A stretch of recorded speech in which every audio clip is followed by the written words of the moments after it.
It began with a kind of silence that didn't belong in the living world. The forest stood motionless, the pines towering so high they blotted out the sky, their branches swaying even when there wasn't a hint of wind. Locals called it hollow. Pines, and for as long as anyone could remember, it was whispered about with a kind of hushed tone reserved for graves and funerals. The town nearby had its fair share of rumors, hunters who never came back, teenagers who wandered too far and vanished, and stories of blood-soaked earth where no animals would graze. Four friends didn't believe any of it. To them, legends were just campfire stories meant to scare kids. So on a cool autumn weekend, they rented out an old cabin buried deep in the forest, a place they found online for cheap. They laughed when the gas station attendant, a hunched old man with clouded eyes, warned them not to go. He leaned on the counter, his yellowed teeth showing when he whispered, "The trees drink blood. And once they've had a taste, they don't let you leave." They chuckled, bought their beer, and drove on. But as they pulled into the dirt path that wound toward the cabin, that laughter began to feel forced. The forest pressed against the road like it wanted to swallow their car whole. Shadows pooled unnaturally thick, and more than once they swore they saw shapes darting between the trunks. The cabin itself looked older than the trees around it, its wood dark with rot, the roof sagging like it was tired of standing. When they got out, one of them noticed stains on the porch boards. The others told him it was just rust or sap, but he swore it was something darker, like dried blood ground deep into the wood grain dot the first night. It started small. Faint scratching at the windows, though when they looked outside, nothing was. There, the sound of a woman's voice singing far out in the trees, the kind of lullaby that made their stomachs knot. One of them stepped outside with a flashlight, swearing he saw a pale figure vanish into the pines. His friends laughed nervously and told him he was drunk, but when he came back inside, he swore the handle of the cabin door was warm, as if someone had just been gripping it from the other side. The second night, it grew worse. Their phones died, one after another, no signal, no power. The air inside the cabin turned heavy, suffocating. Blood seeped from the walls, slow at first, but when one of them touched it, they gagged. It wasn't just blood. It was warm, stringy, like flesh liquefied, and pressed through the cracks. The sink gurgled and spat, not water, but chunks of meat, sliding across the porcelain in wet slaps. The group panicked, their laughter gone now, replaced by wide eyes and shallow breaths, and then came the first scream. They found their friend outside, kneeling by a tree, trembling. His hand shook as he pointed to the roots. Wedged in the soil was a human jawbone, still slick, with strands of hair clinging to it. Beside it, half a scalp with teeth marks torn through it.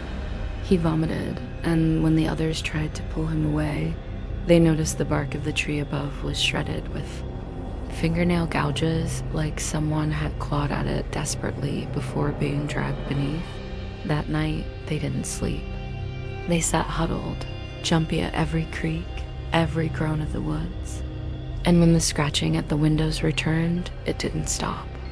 The shadows outside grew bolder, pressing up against the glass until, for a heartbeat, one of them swore they saw a face pale, stretched too long, with no features except for a gaping, toothless hole where a mouth should be.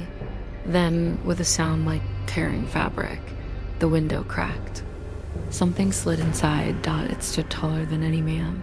Faceless, its body a shadow given form, its chest splitting wide to reveal a maw filled with rows of glistening teeth. It moved impossibly fast. One of them barely had time to scream before. It pinned him against the floor. Bones snapped like twigs. With a wet, ripping noise, it tore his ribcage open and plucked his heart out, still beating, before swallowing it whole. The others scrambled back, choking on their own screams, as the thing turned its faceless head toward them, a hiss escaping from the hollow where its mouth should have been. They bolted for the door, slamming it behind them, but the forest offered no escape. No matter which way they ran, the trees twisted, paths circling back to the cabin. And as they stumbled through the darkness, they began to notice the ground slick beneath their shoes. Pools of blood stretched between the roots.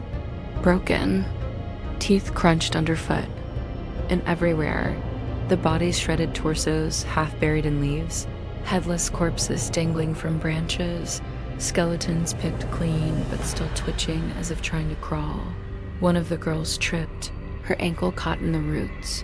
Before they could free her, the branches tightened, wrapping her leg, her waist, her chest. She screamed, clawing at the dirt as the roots yanked. With a sickening crack, her body tore in two, her intestines spilling onto the soil as the forest drank deep. The others backed away, sobbing, slipping on the gore beneath them. Another collapsed, clutching his face, shrieking that he couldn't see.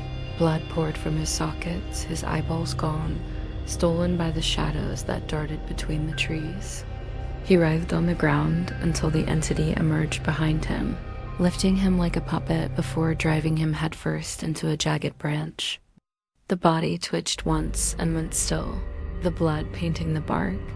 The last two survivors ran, blind with terror, until they found themselves at the cabin again. Breathless, shaking, they stumbled inside, thinking it was safer than the forest. But that was when they heard it, the sound beneath their feet. A low, wet squelching. They found the basement door slightly open, and though every instinct told them not to, they descended. The stench hit first rot, iron, decay, then the sight. Hundreds of bodies hung from rusted hooks, their skin stripped, their mouths still moving, whispering in voices not their own. Intestines coiled across the floor like ropes, dripping with blackened blood. Faces peeled from skulls had been stretched across the walls like wallpaper, their eyes still blinking in endless agony. The survivors gagged, screamed, tried to scramble back up the stairs, but the entity was already there. It dragged one of them down into the mass of corpses, the hooks tearing through her arms as she thrashed. Her skin peeled away like wet paper, her mouth open in a scream that melted into the whispers of the others. The last one fought, sobbing, begging, but the shadow pinned him against the wall. With deliberate slowness, it gripped his face. Flesh tore, skin peeled. His features were ripped away, stretched wide, pressed into the wall until his blood ran in rivers. His screams didn't echo, they sank into the wood, absorbed by the cabin itself, and then, silence stopped by morning. The cabin stood quiet, the forest calm, as though nothing had happened. The sheriff arrived, following up on reports of missing hikers. He stepped inside, his boots echoing on the wooden floor. He saw no bodies, no blood, nothing that suggested 4 young people had been there at all. But as he turned to leave, something caught his eye. The walls. He leaned closer. Beneath the faded wood grain, something shifted. Faces, 4 of them. Stretched tight, mouths frozen in endless screams, eyes rolling, still alive, still aware. There. Skin bled slowly, droplets sliding down to pool on the floor. And then he heard it. Soft, almost gentle.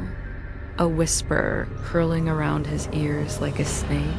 We're still here. The sheriff stumbled back, hand reaching for his gun, but the walls pulsed as though the cabin itself had taken a breath. Faces pressed forward, stretching, mouths opening wide. The whispers grew louder, merging, overlapping, becoming a deafening chorus of pain. The sheriff's gun fell to the floor as his legs buckled, his eyes widening in horror. The last thing he saw before the shadow swallowed him was the wood peeling apart, splitting into a gaping maw, teeth made of broken bones, the cabin itself. Alive and hungry. And then Hollow Pines was silent once more, waiting for the next fools who didn't believe the stories. Please like and subscribe channel Fear Frequency for more horror stories. Thank you.